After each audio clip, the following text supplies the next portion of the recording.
విత్తనాల కోసం మా గిరిజన ప్రాంతాల్లో జరిగే పండుగని మీరు ఎప్పుడైనా చూసారా? హాయ్ గైస్, ఈ విత్తనాల కోసం చేసే పండుగనే ఇటుకల పండుగ అని కూడా అంటారు. ఈ పండుగ వారం రోజుల పాటు మా గిరిజనులు అయితే ఎలాంటి పనులు చేయరు.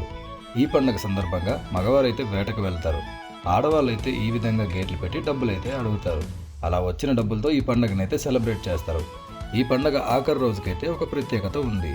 ఒక పంచాయతీలో ఉన్న 5 గ్రామాల ప్రజలంతా కలిసి ఒక కర్రకి మగనెమలి పించాలని, మరో కర్రకి ఆడనెమలి పించాలని కట్టి వేర్వేరు గ్రామాల నుంచి వీటిని ఊరేగిస్తూ తీసుకొచ్చి ఒక ఊర్లో కలుపుతారు.